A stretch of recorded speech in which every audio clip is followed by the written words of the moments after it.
Hello, my name is Richard Carey, and I will be presenting on military technology and the strategy in the conquest of the Americas. To give you a brief overview, this presentation will cover the Spanish conquest of two ancient civilizations in Latin America during the 16th century.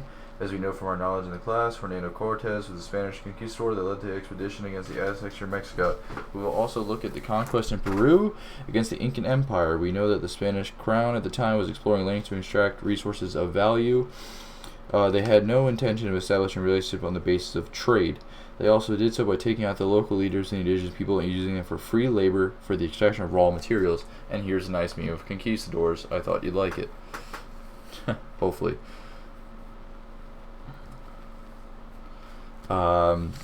Background. Here we go.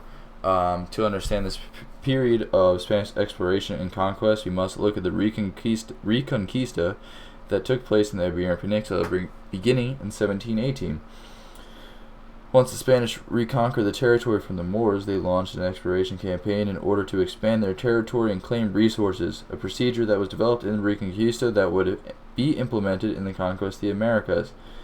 In the conquest for the Americas, one would assess the cost of living and settling in a territory, and the leader would ultimately decide if it was worth it. In essence, the conquistadors were not paid soldiers, but enterprise investors. Those who would take part in the conquest would be rewarded excuse me, in things like alignment of Indian labor, rank and position, land and estates, and they would contribute things like arms, horses, food, and other resources. And here's a nice map of Mexico. If you see, here you go. This is a blown up version of the Aztec Empire, and you can see Lake Texcoco in the top right with their capital, Tenochtitlan. All right. In their strategy, was developed before Cortes's expedition to even the Mexican mainland. The process of conquering territories was already in place. The first thing that the Spanish targeted was local leaders. Their aims were to capture and ultimately subordinate the leaders. This was because the Spanish preferred to rule through someone who had already established identity with the local population. They would use established leaders to coerce the people into working for the Spanish crown in mines and working plantations. They would essentially cut the head off the snake. In 1428, Mexico took control of the Valley of Mexico, which would become the future Aztec Empire. The Mexicans established themselves on Lake Texcoco, which is now the location of Mexico City. During 1325, the Mexicans sold their military services and began to enforce their own aggressive policies. In 1427, the Forks Mexican king led a successful campaign against Azcapotzalco, which would establish the Aztec Empire. The Aztec Empires then began aggressive expansion south towards Guatemala. The Aztecs allowed the conqueror heads of state to stay in place as long as they submitted to Aztec sovereignty and paid tribute through goods. The Mexicans rewrote history and burnt many hieroglyphic books. They themselves were a imperial dynasty. Sorry about running through that so quick. And then here's the map of Lake Texcoco once more. Alright, Spanish military might. Cortes' military did not rely on technology alone. In fact, he used a tactic that was developed in the Caribbean campaign. He used local rivals of the Aztecs as allies, and eventually he would aim to place Montezuma under house arrest. However, of course, the Spanish were outnumbered when they came on the land, so they would use their technology to their advantage. They had steel swords, steel shields, and steel armor, even though they were later adopted a tradition of cotton and leather armor because the Mexican areas were too hot to wear steel all day.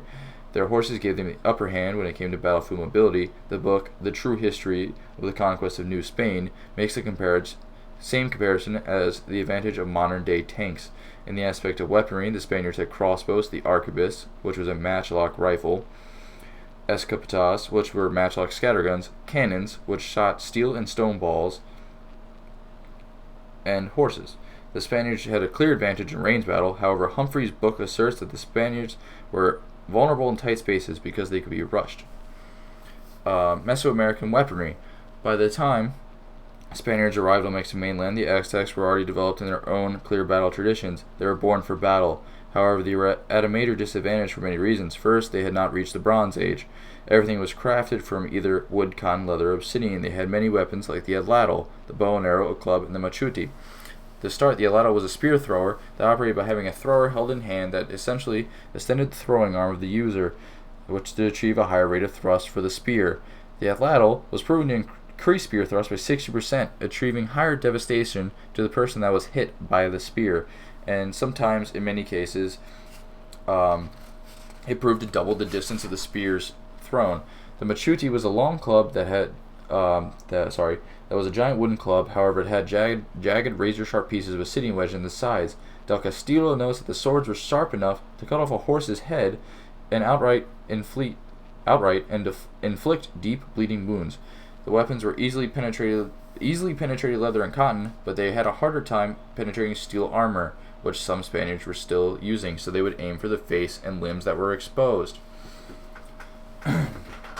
Sorry, I'm running out of mouth getting a little dry. Alright, on to the conquest. The Spanish tried once to penetrate Tenochtitlan. In their first account of the arrival of Tenochtitlan, the Spaniards focused on capturing Montezuma and taking control of the city. During this initial wave, the local inhabitants rejected them, kicking them out of the city. Once the Spanish confirmed their alliances with the neighboring cities, they eventually returned. However, on the Aztec side of things, they noticed that once the Spanish were expelled, that they would return to their normal activities. Then the plague hit them, weakened their population, and that's when they noticed the return of the Spaniards. However, they noticed many successes that they had, where they captured people for sacrifice and adapted to enemy techniques. They, in fact, said that they learned how to dodge arquebus shots and cannon fire. However, eventually Montezuma would be captured, and during his custody by the Spaniards, he would be executed. Or die, sorry. Let us flip sides now to Peru and the Incan Empire in the capital of Cusco. The Incas were becoming a powerful empire themselves. The first real Incan empire, Pachacuti, was conquering and civilizing the Andes. They were much like the Aztecs and spreading the empire through military force. The Incas extracted labor from the conquered territories rather than materials, however. Males rotated in the Incan army, and they used the media system to build bridges for travel or military transport. The Incas also force migrated people in order to complete public projects. The Incan army used similar throwing devices like the Aztecs, except for it was called the Aztolca. Interestingly enough, the Incas had developed their own snare weapon. It was called the bolas, which 3 rods were tied to a rope that would snare enemies. This held the ability to snare and trip Spanish horses while running, which would eliminate part of the advantage. In the end, it was the Pizarro brothers who completed the conquest of Peru in 1534. Despite what many think, there is no reason to claim that the Incas thought of the conquistadors as gods. In fact, they were only amazed by their weaponry and horses. Pizarro brothers followed the same plan as Cortez. They would initiate a fake diplomatic counter that enabled them to capture the emperor. They betrayed the unarmed people that had welcomed them as guests and provided safe passage.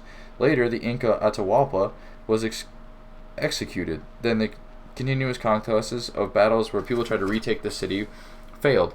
Later, the conquistadors would place the media system for themselves over the conquered territories. In conclusion, the Spanish won both conquests in the Americas. Why did this happen? I believe it was because of the several campaigns that the Spanish were involved in, that their soldiers and strategy were able to become more refined. The Spanish were outnumbered, sure, yeah, but their strategy ensured a swift upheaval of leaders. Then I believe it was the technology that allowed them to conquer them after the fact. Once the battles were initiated, the outnumbered conquistadors relied on their military technology to annihilate any opposition.